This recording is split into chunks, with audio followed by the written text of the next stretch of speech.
یہ اگر ترجمہ آتا ہو نا اور بندے کو علم ہو کہ میں رب کی بارگاہ میں کھڑا ہوں اور میں مناجات کر رہا ہوں، باری تعالیٰ تو سب سے بڑا ہے، تو پاک ہے، ساری تعریفیں تیرے لیے ہیں، تیرا نام بہت برکت والا ہے، تو خود بزرگی والا ہے، تیرے سوا کوئی الہ نہیں، تمام تعریفیں تیرے لیے ہیں، تو تمام عالمین کا رب ہے، تو یوم الدین کا مالک ہے، تو رحمان ہے، تو رحیم ہے، ہمیں سیدھے راستے پہ چلا۔ جب رب سے باتیں ہو رہی ہوگی تو ہمیں یہ فکر نہیں ہوگی کہ وہ سجدہ ٹھیک کر رہا ہے یا رکوع غلط کر رہا ہے، ہمیں اپنی فکر ہوگی، رب کے ساتھ باتیں چل رہی ہیں۔ اس کیفیت کے ساتھ جب آپ نماز پڑھتے ہیں تو نماز میں خشوع و خضوع بھی آئے گا اور سرور بھی آئے گا۔ جب نماز میں کھڑے ہو کے اندر ہم بغض لے کے کھڑے ہیں، کیا فائدہ اس نماز کا؟ دلوں کو صاف کریں، جو اپنے ساتھ کھڑے ہیں ان کے لیے دلوں کو صاف کریں۔ اور افسوس کے ساتھ کہہ رہا ہوں کہ نمازیوں کو تو چھوڑ دیں کہ ہم نماز پڑھتے ہوئے امام کے خلاف پتہ نہیں ذہن میں کیا کیا خدشات لیے بیٹھے ہوتے ہیں۔ تو یہ نماز پڑھاتا ہے تو اپنی نماز میں فکر نہیں ہوتی، امام کی نماز میں فکر ہوتی ہے کہ یہ ایسے کیوں کر رہا ہے، ایسے کیوں کر رہا ہے، ایسے کیوں کر رہا ہے۔ یا اکثر نمازی ہوتے ہیں، نماز پڑھتے وہ بچے ایسے نہیں کرتے، نماز میں ایسا پڑھتے ہیں، اپنی نماز کی فکر نہیں ہوتی، دوسرے کی فکر ہوتی ہے۔ اما بعد فاعوذ باللہ من الشیطان الرجیم، بسم اللہ الرحمن الرحیم۔ فی جنات یتساءلون عن المجرمین ما سلککم فی سقر قالوا لم نک من المصلین ولم نک نطعم المسکین۔ قال اللہ تبارک و تعالی فی مقام آخر رب اجعلنی مقیم الصلاۃ ومن ذریتی ربنا وتقبل دعا۔ صدق اللہ العظیم۔ قال اللہ تبارک و تعالی فی القرآن المجید والفرقان الحمید فی شان حبیبہ محبرا وامرا ان اللہ وملائکتہ یصلون علی النبی یا ایہا الذین آمنوا صلوا علیہ وسلموا تسلیما۔ الصلاۃ والسلام علیک یا سیدی یا رسول اللہ وعلی آلک واصحابک یا حبیب اللہ۔ الصلاۃ والسلام علیک یا سیدی یا رسول اللہ وعلی آلک واصحابک یا امام الانبیاء والمرسلین۔ اللہم صلی وسلم علی رسولک الکریم وآلہ الطاہرین رب اغفر وارحم وانت خیر الراحمین۔ اللہم صلی وسلم علی رسولک الکریم وآلہ الطاہرین رب اغفر وارحم وانت خیر الراحمین۔ بعد از حمد و صلاۃ میرے واجب الاحترام معزز و محترم و محتشم سامعین و ناظرین، بالخصوص زینت محفل، رونق محفل حضرت علامہ مولانا قاری محمد اسلم جلالی صاحب، خطیب و امام جامع مسجد حاضہ، اور میں دوسرا ماہانہ درس قرآن کے انعقاد پر، اس بزم کے انعقاد پر اس کی انتظامیہ کو، تمام احباب کو مبارکباد پیش کرتا ہوں کہ انہوں نے اس گئے گزرے دور میں اتنی محنت کی، کوشش کی، اور مجھے یہ بڑی خوشی ہے، مجھے زیادہ اکثریت نوجوانوں کی نظر آ رہی ہے ماشاءاللہ۔ اللہ تعالیٰ نوجوانوں کے اس ذوق کو سلامت رکھے۔ دین کے سیکھنے کا جو عمل ہے وہ زندگی کے ہر سٹیج پر ہونا چاہیے۔ دین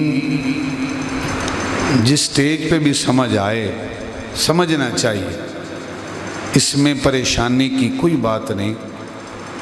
اور بخاری شریف کے حدیث مبارکہ ہے، محبوب خدا ارشاد فرماتے ہیں کہ من یرید اللہ بہ خیرا یفقہہ فی الدین، کہ اللہ تعالیٰ جس کے ساتھ بھلائی کا ارادہ کرتا ہے، اچھائی کا، نیکی کا ارادہ کرتا ہے، اللہ تعالیٰ اسے دنیا نہیں دیتا، دنیا کے عہدے نہیں دیتا، اللہ تعالیٰ دنیا کے منصب نہیں دیتا، بلکہ اللہ تعالیٰ اسے دین کی سمجھ عطا فرماتا ہے۔ تو آپ باذوق لوگ ہیں کہ جنہوں نے گھر بار چھوڑا، اپنے آرام کو چھوڑا، سارا دن تھکے ہیں، موبائل چھوڑ کے آپ اللہ کے گھر آ گئے ہیں، یہ بڑی سعادت کی بات ہے۔ اللہ تعالیٰ آپ لوگوں کا مل بیٹھنا اور ان نوجوانوں کا اس درس قرآن کا اہتمام کرنا خالق کائنات اپنی بارگاہ میں قبول و منظور فرمائے۔ چونکہ درس قرآن ہے اور درس میں انداز درس والا ہی اچھا لگتا ہے، خطیبوں والا انداز ذرا اچھا نہیں لگتا، اور مجھے انتہائی خوشی ہوئی، شاید میری زندگی کا یہ پہلا بیان ہے جو اس ٹاپک پر ہے کہ آج مجھے موضوع دیا گیا ہے کہ نماز کا جو ترجمہ ہے، مختصر سا ترجمہ اور مختصر سی تفسیر، میں وہ آپ لوگوں کے سامنے رکھوں۔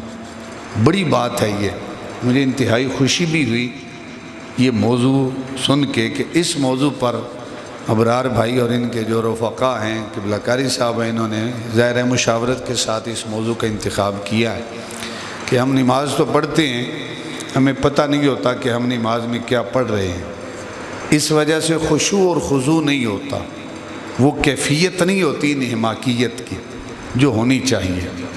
کس لیے نہیں ہوتی کہ ہمیں پتہ نہیں ہے کہ ہم کیا کچھ پڑھ رہے ہیں۔ اگر علم ہوگا کہ ہم کیا کچھ پڑھ رہے ہیں تو پھر الگ سرور ہوگا، نماز پڑھنے کی چاشنی جو ہے وہ الگ انداز کے اندر ہوگی۔ میں نے 2 آیات تلاوت کی ہیں، ایک سورہ ابراہیم کی اور ایک سورہ مدثر کی۔ جو پہلی آیت ہے سورہ مدثر کی، اس میں ارشاد فرمایا فی جنات یتساءلون، کہ جو جنتی ہیں وہ سوال کریں گے، کن سے؟ عن المجرمین، مجرموں سے سوال کریں گے، اور سوال کیا ہوگا؟ ما سلککم فی سقر، سوال ہوگا کہ بھئی تم کس جرم کی پاداش میں جہنم کا ایندھن بنے ہو، کیوں اس آگ کے اندر جل رہے ہو؟ اب یہ خدا کا قرآن ہے، اگر میں کوئی اپنی طرف سے بات کروں تو آپ کہیں کہ بھئی مولویوں کی باتیں ہیں۔ میں آج برا جگرا جو ہے وہ کلخانی کا بیان تھا، تو میں نے کہا کہ انشاءاللہ 11 بجے دعا ہے اور 11 بجے میرا بیان ختم ہو جائے گا۔ 5 منٹ رہتے تھے تو بابا جی کہتے ہیں بھئی تسی کیوں ویلے سارے تھوان کام کوئی نہیں، تو بندے دا وضو بھی ٹوٹ جاندہ ہے۔ میں گزارش کی تھی، میں کہ بزرگوں وضو اگر نماز ویچ بھی ٹوٹ جاوے تو شریعت آدھی ہے با نماز نہیں ٹوٹی وضو ٹوٹے، وضو کر کے دوبارہ نماز ویچ آ کے شامل ہو جاؤ۔ شریعت نے اگر نماز ویچ رخصت دیتی ہے تو کسی مولوی نے پابندی نہیں لائی بنی محفل ویچ تھوڑا وضو ٹوٹ گیا تو تسی وضو کرنا نہ جاؤ، رخصت ہے، رخصت ہے۔ تو احباب وقار اگر ہم میں سے کوئی بات کرے کہ بھئی نماز لازمی پڑھنی ہے تو شاید کوئی کہہ دے کہ بھئی اے ویلے نے نان کام کوئی نہیں، اسی بڑے مصروف ہاں، کمے کارے والے ہاں، تو لہٰذا اسی کی میں نماز پڑھیے۔ یہاں میں نہیں کہہ رہا، خدا کا قرآن ہے اور سورہ مدثر ہے، اور سوال ہے جنتیوں کا، جواب ہے جہنمیوں کا۔ سوال کیا ہے کہ ما سلککم فی سقر، کیوں جہنم کا ایندھن بنے ہوئے ہو؟ تو جہنمیوں نے 4 جواب دیے، لیکن میں اس 4 جواب کی گہرائی میں نہیں جاؤں گا، میرا اصل موضوع پیچھے رہ جائے گا، صرف 2 جواب دوں گا۔ جہنمی جواب دیں گے قالو لم نک من المصلین، پہلا جواب یہ ہے کہ ہم نماز نہیں پڑھا کرتے تھے۔ یہ کن کا جواب ہے؟ جہنمیوں کا۔ اچھا جہنمی جہنم میں جائیں گے کب؟ جب میدان معاشر بپا ہوگا، ابھی قیامت تو نہیں نہ آئی، لیکن اللہ کو علم تو ہے کہ جب جنتی جنت میں جائیں گے جہنمیوں سے سوال کریں گے اور جہنمی یہ جواب دیں گے، اللہ کو علم ہے۔ تو پھر قرآن کا حصہ کیوں بنایا؟ قرآن کا حصہ امت محمدیہ پر احسان کرنے کے لیے بنایا ہے تاکہ تمہیں پتہ چل جائے کہ یہ جواب جہنمیوں کا ہے۔ میں آج سوچوں کہ کیا میں نماز پڑھنے والا ہوں یا نہیں ہوں۔ اگر آج مجھے موت آ جائے اور میں نے 5 نمازیں نہیں ادا کی تو کہیں میرا جواب بھی وہ جہنمیوں والا جواب تو نہیں ہے۔ قالوا لم نک من المصلین، ہم نماز نہیں پڑھا کرتے تھے، یہ پہلا جواب ہے۔ ولم نک نطعم المسکین، دوسرا جواب ہوگا مسکین کو کھانا نہیں کھلاتے تھے۔ تیسرا جواب ہوگا وَكُنَّا نَخُوضُ مَعَ الْخَائِضِينَ، فضول گپیوں میں بیٹھ کر اپنا وقت ضائع کرتے تھے۔ وَكُنَّا نُكَذِّبُ بِيَوْمِ الدِّينِ، چوتھا جواب ہوگا ہم آخرت کے دن کو جھٹلاتے تھے۔ تو احباب وقت جہنمیوں کا پہلا جواب یہ ہے کہ ہم نماز نہیں پڑھا کرتے تھے۔ اس سے پتہ چلا کہ نماز پڑھنا یہ جنتیوں کا کام ہے، اور نماز نہ پڑھنا یہ کن کا کام ہے؟ جہنمیوں کا۔ تو ہم سوچیں کہیں ہمارا بھائی نماز سے دور ہے تو میں اسے دعوت دوں کہ بھائی آؤ نماز پڑھو، یہ جنتیوں والا شیوا نہیں ہے، انداز نہیں ہے۔ دوسرے مقام پہ سورہ ابراہیم میں ابراہیم خلیل اللہ عرض کرتے ہیں رب کی بارگاہ میں، دعائے خلیل ہے، رب اجعلنی مقیم الصلاۃ ومن ذریتی ربنا وتقبل دعا۔ فرمایا اے میرے رب مجھ کو، رب اجعلنی، آگے انشاءاللہ نماز میں بھی ہم ترجمہ اس کا پڑھیں گے، رب اجعلنی، باری تعالیٰ مجھے بھی، ومن ذریتی، مقیم الصلاۃ، نماز قائم کرنے والا بنا، ومن ذریتی، اور باری تعالیٰ صرف مجھے نہیں بلکہ میری جو ذریت ہے، میری جو آنے والی نسل ہے، اسے بھی نماز کا پابند بنا۔ یعنی اللہ کا نبی رب کی بارگاہ میں دعا کر رہا ہے کہ باری تعالیٰ مجھے بھی نماز قائم کرنے والا بنا، اور میری آنے والی اولاد، میری ذریت کو بھی نماز قائم کرنے والا بنا۔ موسیٰ علیہ السلام پر جو پہلی وحی نازل ہوئی وہ کیا تھی؟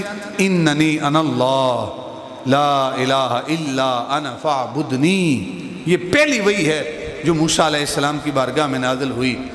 معنی کیا ہے؟ اننی انا اللہ، کہ بے شک انا اللہ، میں ہی اللہ ہوں، لا الہ الا، میرے سوا کوئی الہ نہیں، انا، میں ہی الہ ہوں، فاعبدنی، پس فقط میری عبادت کرو، وَأَقِمِ الصَّلَاةَ لِذِكْرِي، اور میری یاد کے واسطے نماز قائم کرو، میری یاد کے واسطے نماز قائم کرو۔ نماز کیا ہے؟ یہ اللہ کے ساتھ راز و نیاز کی باتیں ہیں۔ اگر ہمیں ترجمہ آتا ہو تو پھر یہ رب کی ذات کے ساتھ راز و نیاز کی باتیں ہیں، اگر ترجمہ آتا ہو، اور اگر ترجمہ نہ آتا ہو تو پھر وہ راز و نیاز کی باتیں نہیں ہیں۔ کیسی ہیں راز و نیاز کی باتیں؟ عیسیٰ روح اللہ ہیں، جب سیدہ مریم پہ اعتراض ہوا نا کہ بھئی کہاں سے اٹھا کے لائی ہو، تو خالق کائنات نے ارشاد فرمایا خاموش رہنا، کسی کو جواب نہیں دینا۔ اور جب اعتراض بے شمار ہو گیا تو خالق نے ارشاد فرمایا صرف اشارہ کر دینا ہے اس بچے کی طرف، تو بچے کی طرف اشارہ کیا، تو انہوں نے جواب دیا قالوا کیفا، یہ کیسے کلام کرے گا، جو پنگھوڑے کے اندر ہے وہ کیسے کلام کرے گا؟ تو اللہ تعالیٰ نے عیسیٰ روح اللہ کو قوت گویائی عطا فرمائی اس چھوٹی سی عمر میں، اور عیسیٰ روح اللہ کیا فرماتے؟ انی عبد اللہ، قال انی عبد اللہ، میں اللہ کا بندہ ہوں، آتانی الکتاب، میرے رب نے مجھے کتاب عطا فرمائی ہے، وجعلنی نبیا، اور میرے رب نے مجھے نبی بنایا ہے، وجعلنی مبارکن اینما کنت، اور میں جہاں کہیں بھی رہوں برکت کو میرے رب نے میری ذات کے ساتھ وابستہ کر دیا ہے، وجعلنی مبارکا، اس نے میری ذات کو بابرکت بنایا ہے، اینما کنت، میں جہاں کہیں بھی رہوں، وَأَوْصَانِي بِالصَّلَاةِ وَالزَّكَاةِ مَا دُمْتُ حَيًّا، اور میرے رب نے مجھے نماز پڑھنے کا، زکوٰۃ دینے کا حکم ارشاد فرمایا ہے، مَا دُمْتُ حَيًّا، جب تک میں زندہ رہوں۔ اللہ کا نبی ارشاد فرما رہا ہے کہ میرے رب نے، میں اللہ کا بندہ ہوں، وَجَعَلَنِي نَبِيًّا، اس نے مجھے کتاب عطا فرمائی ہے، اس نے مجھے نبی بنا کر بھیجا ہے، اور میرے رب نے مجھے نماز پڑھنے کی تاکید فرمائی ہے، حکم ارشاد فرمایا ہے، اور زکوٰۃ دینے کا حکم میرے خالق نے ارشاد فرمایا ہے، جب تک میں زندہ رہوں۔ اللہ کا نبی جسے خدا نبوت عطا کرتا ہے، نماز اللہ کے نبی کو بھی معاف ہے۔ اللہ کا نبی بھی ارشاد فرماتا ہے کہ میرے رب کا میرے نام یہ حکم ہے کہ میں نماز کی پابندی کروں۔ جب اللہ کے نبی کے لیے لازم ہے تو ہمارے لیے یہ معاف ہو سکتی ہے؟ نہیں معاف ہو سکتی۔ نماز ضروری ہے۔ ہم اکثر کہتے ہیں کہ بھئی نماز میں سرور نہیں آتا، چاشنی نہیں آتی، یا اکثر ہم کہتے ہیں بھئی نماز پڑھتے ہیں تو اس کے بعد بھی بے حیائی کے کاموں سے ہم رک نہیں سکتے، خیالات بڑے عجیب عجیب قسم کے آتے ہیں، تو ہماری نماز کے اندر کہیں کمی کوتاہی ہے، ہم غور سے پڑھتے نہیں ہیں۔ وہ امام صاحب رکھتے بھول گئے نا جی، 2 پڑھی ہیں یا 3 پڑھی ہیں، مغرب کی، عشاء کی ہیں تو 3 پڑھی ہیں یا 4 پڑھی ہیں، تو ایک نمازی کہتا ہے کہ بھئی 3 ہی پڑھی ہیں، دوسرا کہتا ہے 4 پڑھی ہیں، ایک کہتا ہے نہیں 3 پڑھی ہیں۔ تو ایک بندے نے کہا جی مجھے کنفرم پتہ ہے کہ ابھی 3 پڑھی ہیں، 1 رکعت باقی ہے۔ امام صاحب نے پوچھا بھئی آپ کو کیسے گارنٹی ہے؟ اس نے کہا بھئی دراصل بات یہ ہے کہ میری 4 دکانیں ہیں، اور امام صاحب جب عشاء کی جماعت پڑھاتے ہیں نا تو میں ہر رکعت کے اندر 1 دکان کا حساب مکمل کر لیتا ہوں۔ ابھی میری 3 دکانوں کا حساب مکمل ہوا ہے، 1 دکان رہتی ہے، اس لیے مجھے یقین ہے کہ 4 رکعتیں نہیں ہوئی، ابھی 3 رکعتیں ہوئی ہیں۔ یہ ہماری نماز ہے۔ خشوع و خضوع کہاں سے آئے گا؟ جب ہم نماز میں اپنی دکان کا حساب کرتے پھریں گے۔ خشوع و خضوع تب آئے گا جب ہم یہ اہتمام کریں گے کہ میں کس عظیم بارگاہ کے لیے کھڑا ہوں، قیام میں کھڑا ہوں تو کس عظیم بارگاہ کے لیے قیام میں کھڑا ہوں، رکوع میں جھکا ہوں تو کس عظیم بارگاہ کے لیے میں جھکا ہوں، میں نے اپنی پیشانی اپنی ناک زمین پہ رکھ دی ہے تو کس عظیم بارگاہ کے لیے میں نے اپنی پیشانی اور ناک زمین پہ رکھ دی ہے۔ دنیا دار اگر آپ کو کہیں کہ بھئی 1 لاکھ روپیہ دے رہا ہوں، آپ میرے سامنے اپنی پیشانی زمین پہ رکھو، کوئی ہے جو رکھ سکے 1 لاکھ روپے کے لیے؟ لیکن ہم اپنی پیشانی اللہ کے حضور جھکاتے ہیں، اپنی ناک زمین پہ رگڑتے ہیں، لیکن ساتھ یہ احساس بھی ہونا چاہیے باری تعالیٰ میں نے اپنی ناک اپنی پیشانی زمین پہ رکھ دی ہے تیری ذات کی خاطر، اب تو میرے اوپر رحم اور کرم فرما۔ احباب وقار، جب اگر کسی استاد نے آپ کو پیغام بھجوایا کہ بھئی آئیں میرے پاس پیغام ہے، تو اگر استاد کی قدر ہے آپ کے سینے میں تو آپ کہیں گے بھئی استاد جی آپ فون بند کریں، میں پہنچا آپ کے پاس۔ پچھلے دنوں میں گفتگو سن رہا تھا کہ حافظ آباد والے شاہ صاحب ہیں، سید شبیر حسین شاہ صاحب حافظ آباد میں، انہوں نے فون کیا حضور ضیاء الامت رحمۃ اللہ تعالی علیہ، پیر کرم شاہ صاحب الازہری رحمۃ اللہ تعالی علیہ، فون کیا اور فون کیا کہ میں آپ سے کچھ کام ہے تو میں کسی وقت آپ کی بارگاہ میں حاضر ہوں گا، چند مسائل ہیں ان پہ آپ سے مشاورت کرنی ہے۔ پیر صاحب نے ارشاد فرمایا ٹھیک ہے، یہ کہہ کے فون بند ہو گیا۔ جب فون بند ہوا تو پیر صاحب نے خود جو ہے وہ سفر حافظ آباد کا شروع کر دیا، ٹائم نہیں دیا کہ کب تشریف لائیں، کہا ٹھیک ہے، یہ نہیں کہ کل آ جائیں پرسوں آ جائیں، خود حافظ آباد کا سفر شروع کر دیا اور آ کر دروازے پہ دستک دی۔ شاہ صاحب باہر نکلے اور باہر نکل کے کہا حضور میں نے تو کال کی تھی آپ سے ٹائم لینے کے لیے، آپ بڑے مصروف ہیں۔ تو پیر صاحب نے فرمایا کہ آپ سادات ہیں، حضور کی آل میں سے ہیں، مجھے یہ مناسب نہیں لگا کہ میں آپ کو ٹائم دوں، آپ میرے پاس آئیں، آپ کو حاجت تھی میں خود چل کے آپ کے پاس آ گیا ہوں۔ جب آپ یہ دیکھتے ہیں کہ میرے استاد کا میری ذات کے ساتھ ایک رشتہ ہے اور خاص رشتہ ہے، اس رشتے کو آپ اہمیت دیتے ہیں، کسی کی بات آپ ٹال بھی دیتے ہیں، لیکن کوئی ایسا بھی پیغام ہوتا ہے کہ جب آپ ایک لمحے کی تاخیر نہیں کرتے۔ آپ سوچیں میں نے وضو کر لیا ہے، امام زین العابدین رضی اللہ تعالیٰ عنہ کے متعلق کہتا ہے کہ وضو کرتے تھے نا تو چہرے کا رنگ بدل جاتا تھا، کپ کپی طاری ہو جاتی تھی۔ کسی نے کہا حضور کیا ہوتا ہے جب آپ وضو کرتے ہیں؟ رنگ بھی متغیر ہو جاتا ہے اور جسم بھی کانپنے لگتا ہے۔ تو امام زین العابدین فرماتے ہیں یہ وہ ہستی ہیں جنہوں نے میدان کربلا میں وہ سارا منظر اپنی آنکھوں کے سامنے دیکھا ہے۔ اتنی بڑی قربانی کسی کی نہیں ہوگی بروز محشر تک جتنی قربانی امام حسین اور آپ کے خاندان نے دی ہے، لیکن اس کے باوجود امام زین العابدین نہیں فرماتے کہ ہمارے خاندان نے قربانی دے لی ہے لہذا اب ہمیں کوئی سروکار نہیں، کوئی مسئلہ نہیں، نہ قبر کا نہ حشر کا، نہیں۔ وضو کرتے ہیں رنگ بدلتا ہے۔ ساتھیوں نے پوچھا حضور کیوں؟ فرمایا نادان انسان تجھے علم نہیں ہے میں کس خالق کی بارگاہ میں حاضری دینے کے لیے تیاری کر رہا ہوں، کس خالق کی بارگاہ میں نے کھڑے ہونا ہے، تجھے علم نہیں ہے؟ میں سوچتا ہوں تو کب کبھی طاری ہو جاتی ہے۔ آج وہ خشوع و خضوع ہماری نمازوں کے اندر نہیں ہے۔ ہم آغاز کرتے ہیں نماز کا تو کس کلمات کے ساتھ؟ تکبیر تحریمہ کہتے ہیں، ہاتھ بھی اٹھاتے ہیں اور کہتے ہیں اللہ اکبر، کانوں کی لو تک ہاتھ اٹھانا ہے، اللہ اکبر۔ کیا معنی ہے اللہ اکبر؟ باری تعالیٰ تو سب سے بڑا، تجھ سے بڑا اور کوئی نہیں۔ ہاتھ بھی کھڑے کر دیے، گویا کہ اشارہ دیا باری تعالیٰ میں نے دنیا سے ہاتھ کھڑے کر دیے، میں ہاتھ کھڑے کر کے اعلان کر رہا ہوں کہ کوئی دنیا دار باری تعالیٰ تجھ سے بڑا نہیں ہے، تو ہی بڑا ہے، تجھ سے بڑا کوئی نہیں ہے۔ اگر ہم مسجد میں 5 وقت نماز پڑھتے ہوئے یہ نیت اور ارادہ کرتے ہیں اللہ اکبر، اللہ سب سے بڑا ہے، تو مسجد سے باہر نکلتے ہوئے بھی ہمارا یہ یقین کامل ہونا چاہیے کہ اللہ سب سے بڑا ہے۔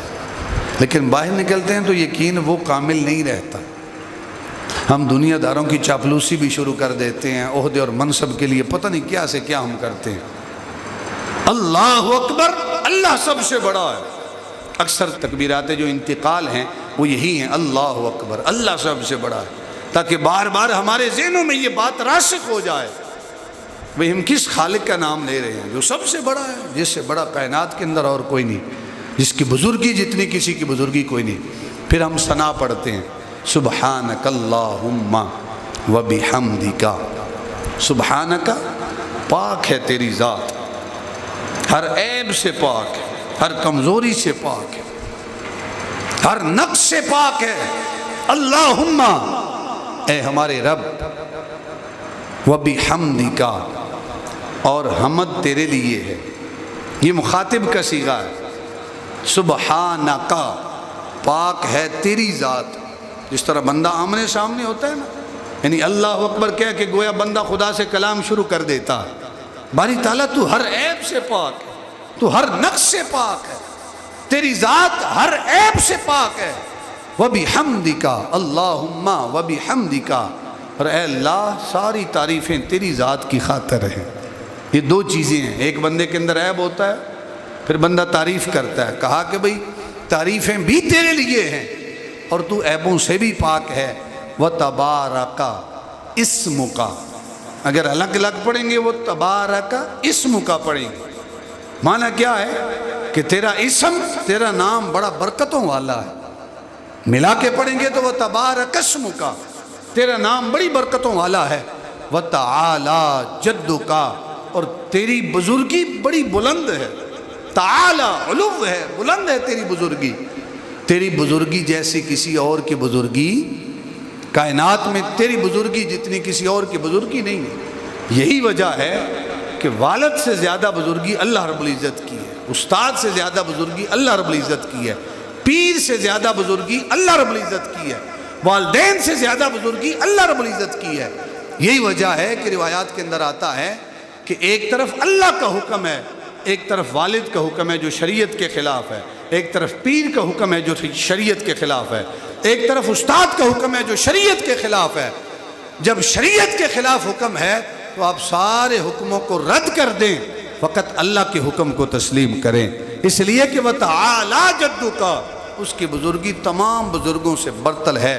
ولا الہ غیرک، یہ بھی مخاطب کا صیغہ کہ باری تعالیٰ تیرے سوا کوئی الہ نہیں ہے، کوئی معبود نہیں ہے۔ پھر ہم پڑھتے ہیں اعوذ باللہ من الشیطان الرجیم۔ اگر امام کے پیچھے ہم نماز پڑھ رہے ہیں تو ہم نے صرف ثنا پڑھنی ہے، ثنا پڑھ کے ہم نے خاموش ہو جانا ہے فقہ حنفی کی روشنی میں، اور امام صاحب پھر تعوذ اور تسمیہ پڑھیں گے، پھر اس کے بعد سورہ فاتحہ کی تلاوت شروع فرمائیں گے۔ اور اگر ہم اکیلے نماز پڑھ رہے ہیں، ہم نے ثنا پڑھی ہے، اور ثنا پڑھنے کے بعد ہم تعوذ پڑھیں گے، اعوذ باللہ من الشیطان الرجیم، اعوذ باللہ، میں پناہ مانگتا ہوں اللہ کی، کس سے؟ من الشیطان الرجیم، شیطان مردود سے۔ یہ تعوذ پھر ساتھ بسم اللہ پڑھیں گے، بسم اللہ الرحمن الرحیم، اللہ کے نام سے شروع کرتا ہوں جو بڑا مہربان، جو رحمان بھی ہے اور رحیم بھی ہے۔ بسم اللہ پڑھ کے ہم نے سورہ فاتحہ شروع کرنی ہے، اور سورہ فاتحہ جو ہے اس کے متعلق حدیث مبارکہ میں آتا ہے، صحیح مسلم شریف کی حدیث مبارکہ ہے، حضور ارشاد فرماتے ہیں یقول قال اللہ تعالی، حضور ارشاد فرماتے ہیں کہ اللہ تعالیٰ ارشاد فرماتا ہے، کیا ارشاد فرماتا ہے؟ قسمت الصلاۃ بینی و بین عبدی، کہ میں نے نماز کو اپنے اور بندے کے درمیان آدھا آدھا تقسیم کر دیا، یعنی بندے اور خدا کے درمیان نماز آدھی آدھی ہے۔ کیسے؟ فرمایا کہ ولی عبدی ما سألا، بندے کے لیے وہ ہے جو اس نے سوال کیا، فَإِذَا قَالَ الْعَبْدُ الْحَمْدُ لِلَّهِ رَبِّ الْعَالَمِينَ، ارشاد فرمایا جب میرا بندہ کہتے ہیں الحمدللہ رب العالمین، تو اللہ تعالیٰ ارشاد فرماتا ہے قال اللہ تعالیٰ حمدنی عبدی، میرے بندے نے میری حمد بیان کی۔ جب بندہ الحمدللہ رب العالمین کہتا ہے نا، اللہ تعالیٰ ارشاد فرماتا ہے میرے بندے نے میری حمد بیان کی۔ اب یہ اگر ہمیں تصور ہو کہ ہم الحمدللہ رب العالمین کہتے ہیں اور خدا کی طرف سے جواب ملتا ہے کہ میرے بندے نے میری حمد بیان کی، تو نماز کے اندر خشوع و خضوع آئے گا۔ اور معنی کیا ہے الحمدللہ رب العالمین؟ الف لام کس کا ہے؟ اس کی جو ہے وہ طویل بحث ہے، میں اس میں پڑھوں گا تو ہمارا نماز کا ترجمہ رہ جائے گا۔ الحمدللہ رب العالمین، ارشاد فرمایا کہ سب تعریفیں اللہ کے لیے ہیں جو تمام عالمین کا رب ہے، انہیں پائے تکمیل تک پہنچانے والا ہے۔ جب بندہ یہ کہتا ہے اللہ تعالیٰ کی بارگاہ سے جواب آتا ہے حمدنی عبدی، میرے بندے نے میری حمد بیان کی۔ وَإِذَا قَالَ الرحمن الرحیم، اور جب بندہ کہتے الرحمن الرحیم کہ وہ بڑا مہربان نہایت رحم فرمانے والا ہے، اللہ تعالیٰ کی بارگاہ سے جواب ملتا ہے قال اللہ تعالی اسنی علی عبدی، میرے بندے نے میری ثنا بیان کی، میری حمد بیان کی، میری تعریف بیان کی۔ وَإِذَا قَالَ مَالِكِ يَوْمِ الدِّينِ، اور جب بندہ کہتا ہے مالک یوم الدین کہ تو قیامت کے دن کا یوم جزا کا مالک ہے، اللہ تعالیٰ کی بارگاہ سے جواب ملتا ہے قَالَ مَجَّدَنِي عَبْدِي، میرے بندے نے میری بزرگی بیان کی۔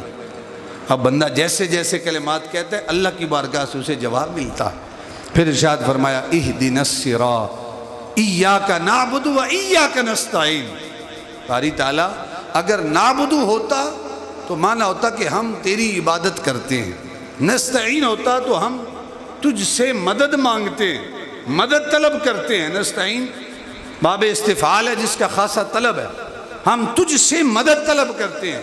لیکن ایاک جو لگایا ہے یہ معنی کے اندر پختگی پیدا کرنے کے لیے، ایاک نعبد کہ ہم تیری ہی عبادت کرتے ہیں، تیرے سوا کسی اور کی عبادت نہیں کرتے۔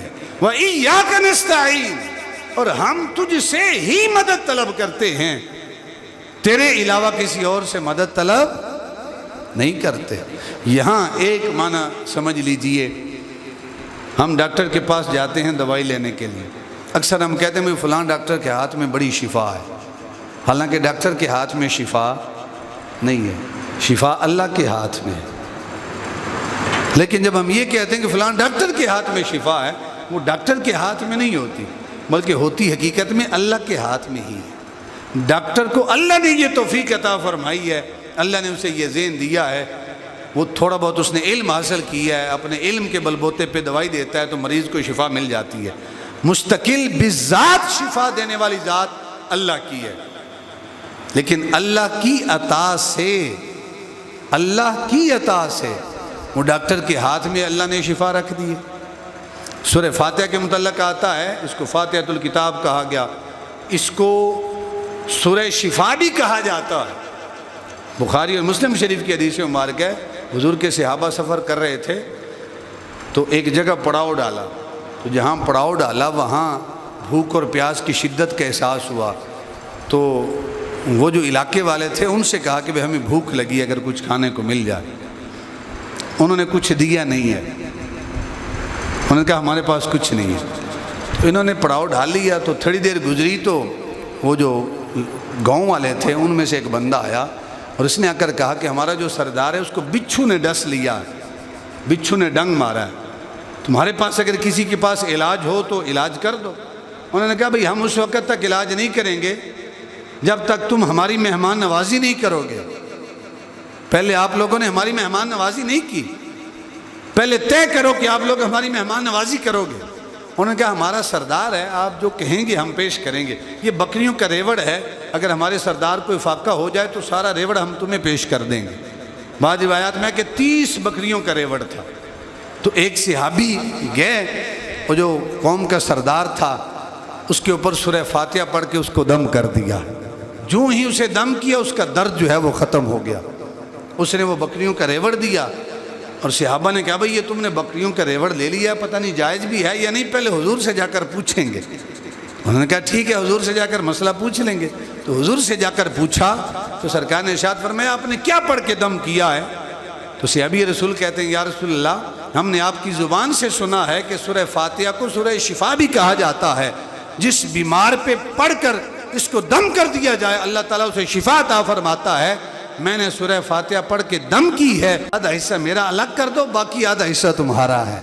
یعنی اس سے پتہ چلا آپ بڑے بڑے پیروں کے پاس جاتے ہیں دم کروانے کے لیے، سورہ فاتحہ تو آپ کو بھی یاد ہے، ہر نماز میں پڑھتے ہیں، یہ اول آخر درود شریف پڑھ کے 3 مرتبہ سورہ فاتحہ شریف پڑھ کے دم کریں، انشاءاللہ اللہ تعالیٰ شفا عطا فرمائے گا۔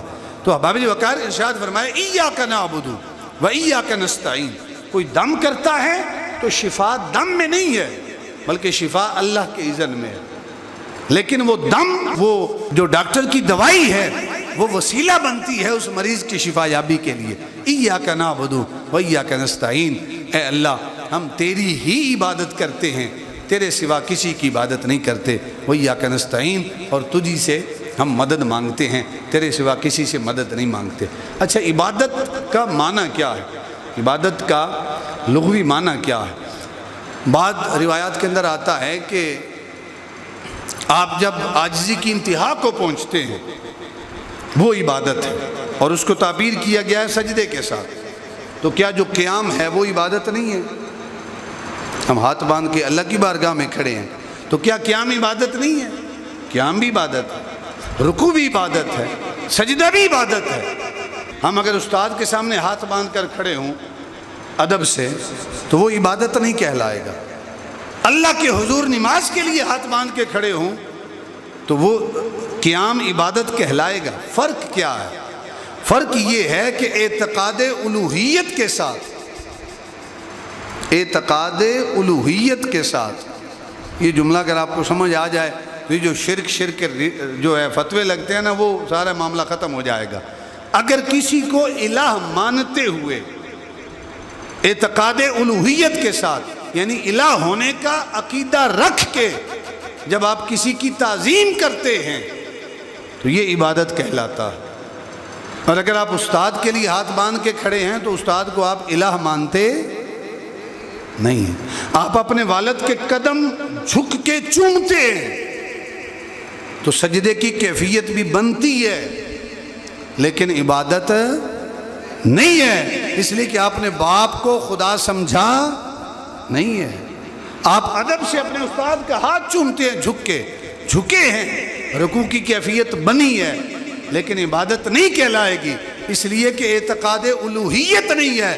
تم نے اسے الہ سمجھ کے نہیں ہاتھ چومے بلکہ اس کو استاد سمجھ کے ہاتھ چومے ہیں، لہذا یہ عبادت نہیں کہلائے گی، یہ تعظیم کہلائے گی۔ اعتقاد الوہیت کے ساتھ جب کسی کی تعظیم کریں گے تو وہ عبادت کہلائے گی۔ جب بندہ یہاں تک آ جاتا ہے یعنی اللہ کی تعریف کرتا ہے تو پھر کہتا ہے اہدنا الصراط المستقیم، باری تعالیٰ مجھے صراط مستقیم پہ چلا۔ اب بندہ مانگتا ہے، پہلے اس کی تعریف کی ہے، اب مانگ رہا ہے باری تعالیٰ مجھے صراط مستقیم پہ چلا، صراط الذین انعمت علیہم، ان لوگوں کے راستے پہ چلا جن پر تیرا انعام ہوا ہے۔ اور وہ کون ہے؟ انعم اللہ علیہم من النبیین والصدیقین والشہداء والصالحین، وہ نبی ہیں، وہ صدیق ہیں، وہ شہداء ہیں، وہ صالحین ہیں۔ باری تعالیٰ ان لوگوں کے راستے پہ ہمیں چلا۔ اور آگے ارشاد فرمایا صراط الذین انعمت علیہم غیر المغضوب، نہ ان لوگوں کا راستہ جو تیرے غضب کے مستحق ٹھہرے، ولا الضالین، اور نہ ان لوگوں کا راستہ جو راہ راست سے گمراہ ہو گئے، جو راہ راست سے بھٹک گئے۔ اس سے مراد کیا ہے؟ اس سے عیسائی مراد ہیں، غیر المغضوب جن پر رب کا غضب ہوا، اس سے مراد یہودی لوگ ہیں جو حد سے گزر گئے۔ اور عیسائی گمراہ کس ہوئے کہ عیسیٰ علیہ السلام کی محبت میں غلو سے کام لیا، نعوذ باللہ عیسیٰ کو اللہ کا بیٹا قرار دیا، تو خالق کائنات نے انہیں بھی گمراہ کہا۔ تو احباب وقار اس کے بعد ہم کہتے ہیں آمین۔ آمین کا معنی کیا ہوتا ہے کہ باری تعالیٰ ہماری اس دعا کو قبول فرما۔ امام صاحب پڑھ رہے ہیں تو ہم نے پیچھے آہستہ آواز میں آمین کہنا، اگر اپنی نماز پڑھ رہے ہیں تو پھر بھی آہستہ آواز میں ہم نے آمین کہنا. افسوس یہ ہے کہ اگر ویسے بھی امام صاحب دعا منگوا رہے ہوں نا تو ہم آمین نہیں کہتے. آس پاس دیکھ رہے ہوتے ہیں بھئی بندہ کیا کہے گا، بھئی یہ آمین اونچی کہہ رہا ہے، شرم آتی ہے آمین کہتے ہوئے. لوگ کیا کہیں گے، میں بڑا پڑھا لکھا بندہ ہوں، میں آمین کہہ رہا ہوں. اکثر ہوتا ہے آمین بڑے آہستہ آہستہ. بعض اوقات تو ہاتھ بھی یہاں تک نہیں اٹھاتے، ہاتھ بھی یہاں رکھتے ہیں. کہیں فاتحہ خانی پہ جائیں نا، فاتحہ شریف پڑھیں گے، ہاتھ یہاں پہ ہوتے ہیں. نہ آمین ہے نہ یہ. بھئی اس انداز میں آپ دنیا دار سے مانگے وہ آپ کو عطا کرے گا؟ جب پوری حماقیت کے ساتھ رب کی بارگاہ میں نہیں مانگیں گے اللہ نہیں عطا فرمائے گا. اس لیے امام صاحب دعا منگوا رہے ہوں تو آپ کا حق ہے بلند آواز سے کیا کہنا؟ آمین. اس کا معنی یہی ہے کہ باری تعالیٰ ہماری دعاؤں کو شرف قبولیت عطا فرما. اس کے بعد ہم کوئی بھی صورت پڑھ سکتے ہیں، جتنا آپ کے لیے آسان ہو آپ قرآن پڑھ سکتے ہیں. اکثر ہم سورہ اخلاص پڑھتے ہیں. قل هو اللہ احد اللہ الصمد لم یلد ولم یولد ولم یکن لہ کفوا احد. قباء کے اندر ایک امام تھا، اس کا معمول تھا وہ سورہ اخلاص پڑھتا تھا سورہ فاتحہ کے بعد، پھر ایک اور سورت پڑھتا تھا. یعنی ہر رکعت کے اندر پہلے سورہ فاتحہ پڑھنے کے بعد سورہ اخلاص پڑھتا تھا، پھر اور سورت پڑھتا تھا، پھر دوسری رکعت میں سورہ فاتحہ کے بعد سورہ اخلاص پڑھتا، پھر کوئی اور سورت پڑھتا. تو صحابہ نے شکایت کی کہ بھئی آپ نے سورہ اخلاص پڑھنی ہے تو اور سورت پڑھنے کی ضرورت نہیں ہے، یا کوئی اور پڑھنی ہے تو سورہ اخلاص کو چھوڑ دے. اس نے کہا نہیں، اگر میری امامت تمہیں قبول ہے تو میں نے ایسے ہی پڑھنا ہے. تو وہ کسی اور کو امام بنانے پہ بھی راضی نہیں تھے. تو انہوں نے حضور کی بارگاہ میں شکایت کر دی. حضور نے اس صحابی سے پوچھا بھئی کیا معاملہ ہے؟ تو صحابی نے جواب دیا کہ یا رسول اللہ صلی اللہ علیہ وسلم میں سورہ اخلاص جو ہے ہر رکعت میں اس لیے پڑھتا ہوں کہ اس کے اندر اللہ کی توحید کا بیان ہے، مجھے اس سورت کے ساتھ محبت ہے، میں اس لیے اس کو پڑھتا ہوں. اس کے بغیر میں سمجھتا ہوں کہ میری نماز مکمل نہیں ہوگی، میں اس لیے اس کو لازم قرار دیتا ہوں. تو آپ صلی اللہ علیہ وسلم نے ارشاد فرمایا کہ اگر یہی بات ہے، اس وجہ سے تم اس سورت کو پڑھتے ہو، تو اس سورت کی محبت نے تمہیں جنتی بنا دیا ہے. قل هو اللہ احد. اے حبیب آپ ارشاد فرما دیجئے کیا؟ هو اللہ احد، وہ اللہ ایک ہے، وہ اللہ ایک ہے. آغاز ہوا تھا اللہ اکبر، اللہ سب سے بڑا. پھر ساتھ کہا تھا سبحانک اللہم، اے اللہ تو پاک ہے ہر عیب سے، وبحمدک تیرے لیے حمد ہے، وتبارک اسمک تیرا نام بڑا بابرکت ہے، وتعالی جدک تیری بزرگی اعلیٰ اور برتر ہے، ولا الہ غیرک تیرے سوا کوئی الہ نہیں. آگے ارشاد فرمایا هو اللہ احد، وہ اللہ ایک ہے، اللہ الصمد، اللہ بے نیاز ہے، کسی کی اس کو کوئی پرواہ، وہ بے نیاز ہے، جو چاہے کرے. لم یلد، نہ اس نے کسی کو جنا، ولم یولد، اور نہ وہ کسی سے جنا گیا، نہ اس کی کوئی اولاد ہے، نہ اسے کسی نے پیدا کیا. وہ ممکن الوجود نہیں، وہ واجب الوجود ہے، وہ ہمیشہ سے ہے. جب ٹائم نہیں تھا وہ تب بھی تھا، جب ٹائم نہیں ہوگا وہ تب بھی ہوگا. وَلَمْ يَكُنْ لَهُ كُفُوًا أَحَدٌ، اور کوئی بھی اس کا ہمسر نہیں، اس کا کفو نہیں، کوئی بھی اس کا ہم پلہ نہیں ہے. وہ اکیلا ہے، وہ وحدہ لا شریک ہے. یہ کہنے کے بعد ہم پھر اللہ اکبر کہتے ہیں. معنی کیا ہے؟ اللہ سب سے بڑا. پھر ہم رکوع میں چلے جاتے ہیں. رکوع میں ہم کیا کہتے ہیں؟ سبحان ربی العظیم. ثنا میں کہا تھا سبحانک، پاک ہے تیری ذات. یہاں کہتے ہیں سبحان ربی العظیم، پاک ہے میرا پروردگار عظیم، عظمتوں والا. پاک ہے میرا پروردگار عظمت والا. کون سا پروردگار؟ جو عظمت والا ہے. سبحان ربی العظیم، پاک ہے میرا پروردگار عظمتوں والا. سبحان ربی العظیم، پاک ہے میرا پروردگار عظمت والا. جب بار بار ہم یہ جملے دہراتے ہیں اور رکوع میں اس کے حضور جھک کے دہراتے ہیں تو پھر نماز کے بعد بھی ہمارا یقین کامل ہونا چاہیے کہ ہمارا پروردگار پاک ہے اور عظمتوں والا. سمیع اللہ لمن حمیدہ، اللہ نے اس کی سن لی. سمیع اللہ، اللہ نے سن لی. لمن حمیدہ، جس بندے نے اس اللہ کی حمد بیان کی، اللہ نے اس بندے کی حمد کو سن لیا ہے. یعنی یہ تصور لائے نا کہ تم کہہ رہے ہو سبحان ربی العظیم، پاک ہے میرا رب، عظمتوں والا ہے، سمیع اللہ لمن حمیدہ، معنی کیا ہے کہ اللہ نے سن لی، لمن حمیدہ، جس نے اس کی تعریف کی، ربنا لک الحمد، اے ہمارے پروردگار، لک الحمد، سب تعریفیں تیرے لیے ہیں۔ اگر کسی کاریگر کی بھی تعریف ہو تو حقیقت میں اللہ کی تعریف۔ آپ کسی انجینئر کی تعریف کرتے ہیں، کیا سٹرکچر بنایا، کیا عمارت بنائی ہے، حقیقت میں اللہ کی تعریف ہے۔ کیوں؟ اس لیے کہ اس انجینئر کو یہ دماغ، یہ علم کس نے عطا کیا؟ خالق نے عطا فرمایا ہے۔ ہم حضور کی تعریف و توصیف کرتے ہیں، یہ کیا ہے؟ یہ حقیقت میں اللہ کی تعریف ہے۔ کیوں؟ کہ حسن محمد عطا کرنے والی ذات خالق کائنات کی ہے۔ سمیع اللہ لمن حمیدہ، ربنا لک الحمد، اے ہمارے پروردگار، سب تعریفیں تیرے لیے ہیں۔ اس کے بعد ہم اللہ اکبر کہہ کے سجدے میں چلے جاتے ہیں، اپنی ناک زمین پہ رکھتے ہیں، پیشانی زمین پہ رکھتے ہیں۔ جب تک آپ کی پیشانی زمین پہ نہ ہو، ناک زمین پہ نہ ہو، آپ کا سجدہ قبول نہیں ہے۔ آپ کا ہاتھ زمین پہ نہ ہو، گھٹنے زمین پہ نہ ہوں، پاؤں زمین پہ نہ ہوں، آپ کا سجدہ قبول نہیں۔ سر سجدے میں رکھا اور کیا کہا؟ سبحان ربی الاعلیٰ، پاک ہے میرا پروردگار، الاعلیٰ، بہت بلند ہے، اعلیٰ ہے، اس سے بڑا اور کائنات کے اندر کوئی اعلیٰ نہیں ہے۔ 3 مرتبہ یہی کلمات دہراتے ہیں، پھر ہم تشہد میں بیٹھتے ہیں۔ دوسری رکعت شروع کرنی ہے تو پہلے بسم اللہ پڑھنی ہے، بسم اللہ الرحمن الرحیم، الحمدللہ رب العالمین، فاتحہ پڑھ کے پھر سورہ اخلاص، پھر اس کے بعد رکوع، پھر سجدہ، پھر تشہد میں بیٹھیں گے۔ تشہد میں ہم کیا کہتے ہیں؟ التحیات للہ والصلوات والطیبات۔ ان جملوں پہ غور کیجئے گا، یہ رب کی بارگاہ میں بندہ خراج جو ہے تحسین پیش کر رہا، خراج ناز پیش کر رہا، کیا خوبصورت انداز ہے۔ ان 3 جملوں کے اندر وہ خوبصورتی ہے کہ جو شاید عربی لغت کے علاوہ کسی اور جو ہے وہ زبان کے اندر نہ ہو۔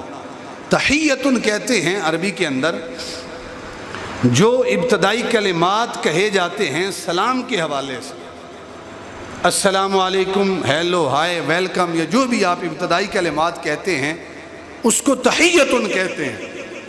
تو یہاں ہے التحیات للہ والصلوات والطیبات۔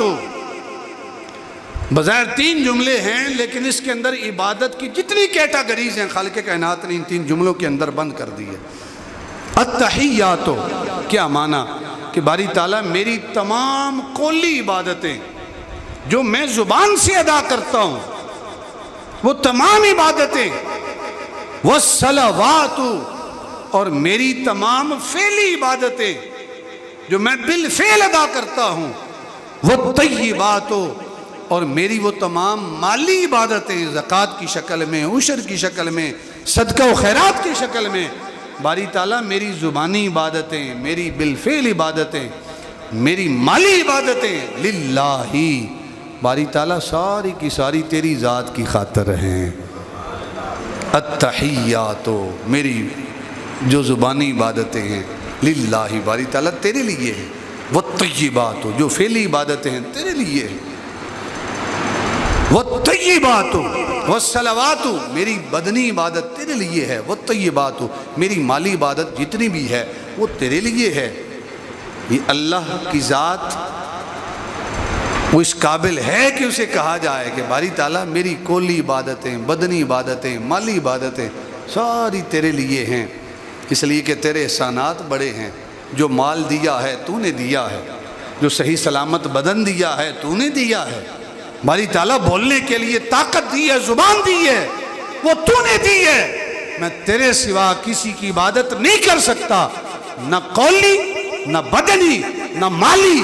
باری تعالیٰ یہ تینوں عبادتیں اگر کروں گا تو فقط تیری ذات کے لیے یہ عبادتیں کروں گا۔ اور یہ کہنے کے بعد پھر حضور کے بھی تو احسانات ہیں نا ہمارے اوپر، اور کتنے احسانات ہیں۔ پہلے امتیں نماز پڑھتی تھی تو عبادت خانے کے اندر، حضور کی ولادت ہوئی تو اللہ نے پوری زمین کو صاف کر دیا، اب جہاں چاہیں نماز پڑھنا چاہیں پڑھ سکتے ہیں۔ پہلی قومیں ہوتی تھیں عبادت کرتے تھے تو نیکی کا ثواب ایک ہی ملتا تھا، ایک ہی نیکی ملتی تھی۔ ہمیں ارشاد فرمایا ایک نیکی کرو تلک عشرۃ امثالھا، اللہ ایک کے بدلے 10 عطا فرمائے گا، اور بعض مقامات میں ہے کہ 10 نہیں بلکہ 70 عطا فرمائے گا، اور بعد میں ہے کہ 700 عطا فرمائے گا، اور بعض مقامات میں ہے کہ بے حساب اور بے کتاب عطا فرمائے گا۔ یہ حضور کے صدقے، یہ حضور کا وسیلہ ہے، حضور کے صدقہ ہے۔ پہلی امتیں قربانی کرتی تھیں تو تب قبول ہوتی تھی، میدان میں رکھ دی جاتی تھی، اوپر سے آگ آتی تھی، اس قربانی کو جلا دیتی تھی، تو وہ قربانی قابل قبول ہے۔ ہمارے لیے قربانی کیا ہے؟ ہم ذبح کرتے ہیں، گوشت بھی خود کھاتے ہیں، اللہ کی بارگاہ میں قبول بھی ہو جاتی ہے۔ پہلی قوموں میں جسم کے اوپر نجاست لگ گئی ہے، جب تک اس کپڑے کو کاٹا نہیں جائے گا کپڑا پاک نہیں ہوگا۔ یہ حضور کا صدقہ ہے، تمہارے کپڑوں پہ نجاست لگ گئی ہے، پانی کے ساتھ دھو لو تمہارا کپڑا پاک ہو جائے گا۔ یہ حضور کے وسیلے سے ہمیں یہ آسانیاں ملی ہیں، آسائشیں ملی ہیں۔ آپ رب کی بارگاہ میں توبہ کریں، مرتے دم تک توبہ کا دروازہ کھلا ہے۔ پہلی قومیں گناہ کرتی تھی، جب تک خود کو قتل نہیں کرتی تھی توبہ قبول نہیں ہوتی تھی۔ حضور کا وسیلہ ہے تو خالق کائنات نے ارشاد فرمایا حضور کی اتنی مہربانیاں ہیں تو صرف میرا شکریہ نہ ادا کرو، السلام علیکہ ایھا النبی، اب میرے محبوب کی بارگاہ میں سلام کے نذرانے پیش کرو، السلام علیکہ۔ جس طرح سبحانکا مخاطب کا صیغہ ہے، یہاں بھی السلام علیکہ مخاطب کا صیغہ ہے کہ اے تو سلام ہو تم پر اے نبی، السلام علیکہ، اے نبی آپ پر سلام ہو، ورحمت اللہ، اور اللہ کی رحمتیں ہوں، وبرکاتہ، اور اللہ کی برکتیں ہوں۔ اب یہ اگر آپ کو ترجمہ آتا ہو اور آپ اس انداز سے اس کو پڑھ رہے ہوں، السلام علیکہ ایھا النبی، اے محبوب نبی آپ پر سلام ہو، آپ پر سلامتی ہو، آپ پر سلام ہو، ورحمت اللہ، اللہ کی رحمتیں آپ پر ہوں، وبرکاتہ، اللہ کی برکتیں آپ پر ہوں۔ تو بتائیں کیا حضور کا خیال نماز میں نہیں آئے گا؟ آئے گا نا؟ تو اگر حضور کا خیال آئے تو پھر نماز ٹوٹے گی نہیں، نماز ٹوٹے گی نہیں۔ اس لیے جب حضور کو مخاطب کر کے سلام پڑھنا ہے، اللہ کا حکم ہے نا ان اللہ و ملائکتہ یصلون علی النبی، کہ بے شک اللہ اور اس کے فرشتے حضور کی بارگاہ میں یصلون درود بھیجتے ہیں۔ یا ایھا الذین آمنوا صلوا علیہ وسلموا تسلیما، یہاں سلموا تسلیما ہے کہ اے ایمان والو تم درود بھی بھیجو اور ساتھ سلام بھی بھیجو۔ اللہ تعالیٰ نے نماز کے اندر سلام بھی رکھ دیا ہے اور اللہ نے درود بھی رکھ دیا ہے۔ سلام کیا ہے؟ السلام علیکہ ایھا النبی، اے محبوب نبی آپ پر سلام ہو، ورحمت اللہ، اور اللہ کی رحمتیں آپ پر ہوں، وبرکاتہ، اور اللہ کی برکتیں آپ پر ہوں۔ اور آگے کیا ارشاد فرمایا؟ السلام علینا، اور ہم پر بھی سلام ہو۔ اچھا ہم اگر اکیلے نماز پڑھ رہے ہوں، قبلہ حضرت صاحب اگر جماعت کروائیں تو پھر تو ٹھیک ہے، السلام علینا، بھئی ہم جماعت میں ہم سب پر سلام ہو۔ جب ہم اکیلے نماز پڑھ رہے ہوتے ہیں تو پھر تو کہنا چاہیے نا السلام علیہ، بھئی مجھ پر سلام ہو۔ نہیں، ارشاد فرمائے اکیلے بھی پڑھو تو یہی کہو السلام علینا، ہم پر سلام ہو۔ اس سے کیا مراد ہے؟ جہاں اللہ کے نیک بندے ہیں، جہاں مسلمان بستے ہیں، تمام مسلمانوں پر سلام ہو۔ اس لیے کہ شاید علیہ کہیں ہمارا سلام پتہ نہیں قبول بھی ہو یا نہ ہو۔ اور آگے ارشاد فرمایا وَعَلَىٰ عِبَادِ اللَّهِ الصَّالِحِينَ، ہم پر بھی سلام ہو، وَعَلَىٰ عِبَادِ اللَّهِ الصَّالِحِينَ، اور اللہ کے نیک بندوں پر بھی سلام ہو، اللہ کے نیک بندوں پر بھی سلام ہو۔ دنیا میں کتنے لوگ نماز پڑھتے ہیں؟ کروڑوں میں ہیں یا نہیں ہیں؟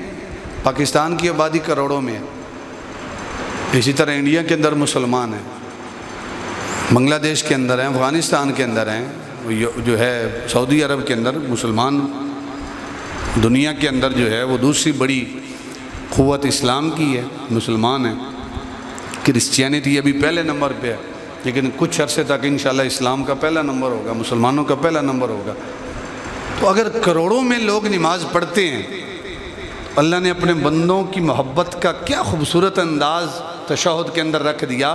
فرمایا السلام علینا وعلی عباد اللہ الصالحین، ہم پر بھی سلام ہو، اور جہاں جہاں اللہ کے نیک بندے، اللہ کے ولی رہتے ہیں، ان سب پر اللہ کا سلام ہو، ان سب پر ہمارا سلام.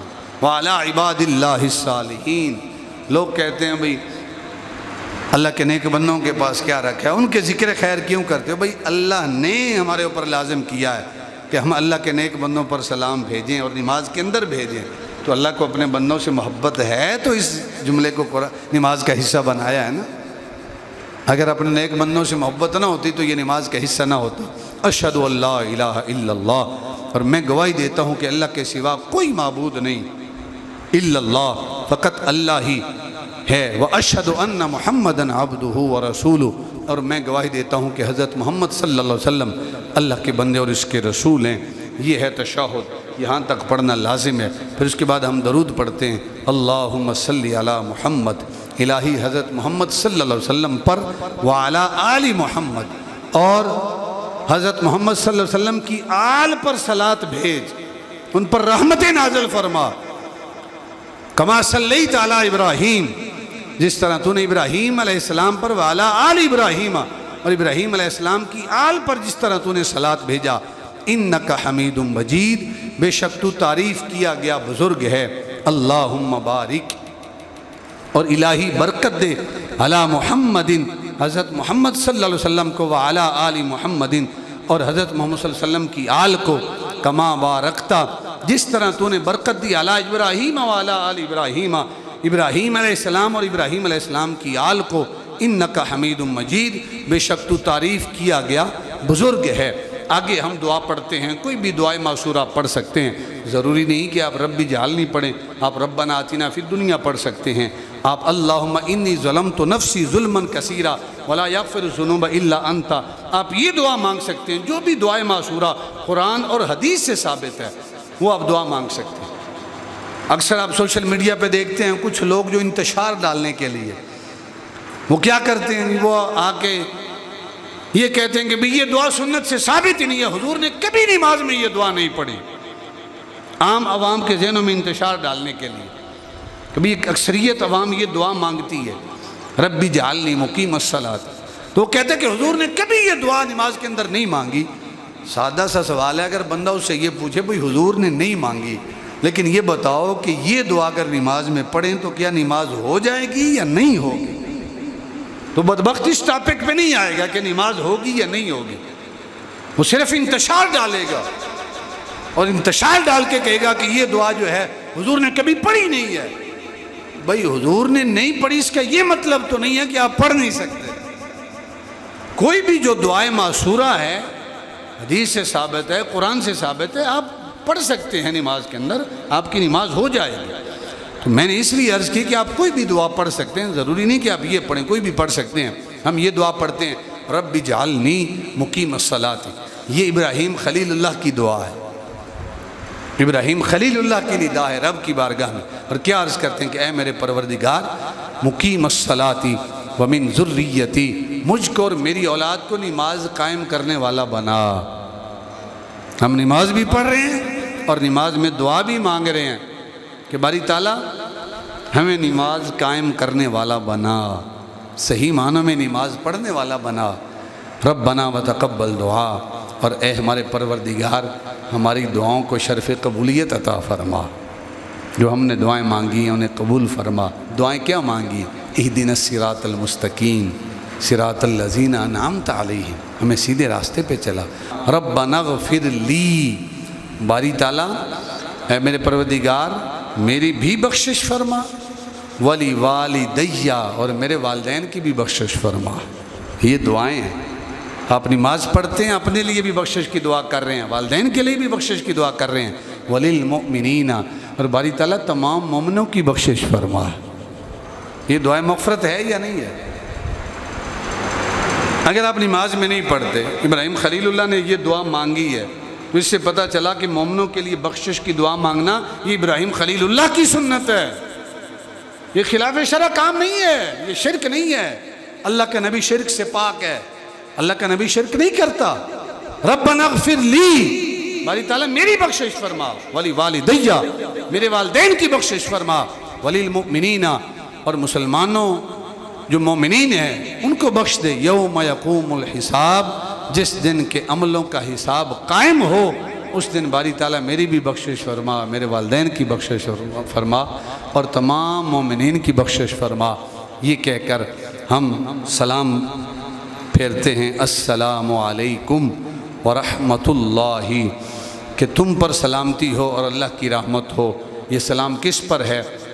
ہمارے ساتھ فرشتے بھی ہوتے ہیں، جب دائیں سائیڈ پہ سلام پھیرتے ہیں تو مسلمان نمازی ہمارے ساتھ کھڑے ہوتے ہیں، ہم ان پر سلام کر رہے ہوتے ہیں، فرشتوں کو سلام کر رہے ہوتے ہیں، السلام علیکم ورحمۃ اللہ، تم پر بھی سلامتی ہو اور اللہ کی رحمت ہو، یعنی فرشتوں پر بھی ہو اور جو مسلمان ساتھ بیٹھے ہیں ان پر بھی سلامتی ہو۔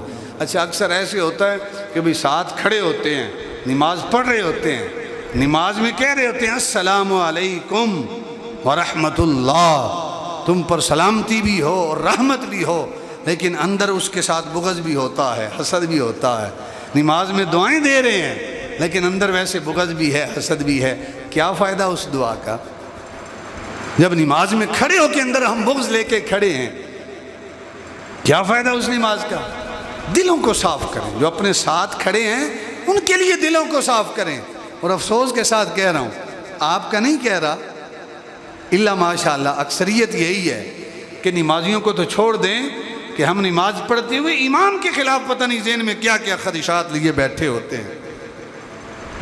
تو یہ نماز پڑھاتا ہے تو اپنی نماز میں فکر نہیں ہوتی، امام کی نماز میں فکر ہوتی ہے کہ یہ ایسے کیوں کر رہا ہے، ایسے کیوں کر رہا ہے، ایسے کیوں کر رہا ہے۔ یا اکثر نمازی ہوتے ہیں، نماز پڑھتے ہوئے وہ بچے ایسے نہیں کرتے، نماز میں ایسا پڑھتے ہیں، اپنی نماز کی فکر نہیں ہوتی، دوسرے کی فکر ہوتی ہے۔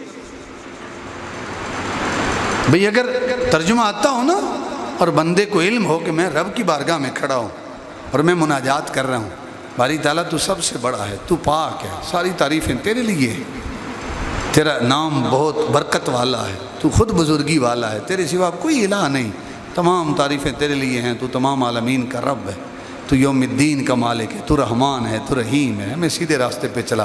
جب رب سے باتیں ہو رہی ہوگی تو ہمیں یہ فکر نہیں ہوگی کہ وہ سجدہ ٹھیک کر رہا ہے یا رکوع غلط کر رہا ہے، ہمیں اپنی فکر ہوگی، رب کے ساتھ باتیں چل رہی ہیں۔ اس کیفیت کے ساتھ جب آپ نماز پڑھتے ہیں تو نماز میں خشوع و خضوع بھی آئے گا اور سرور بھی آئے گا۔ اللہ تعالیٰ ہمیں اسی خشوع و خضوع کے ساتھ نماز پڑھنے کی اور قائم کرنے کی توفیق عطا فرمائے۔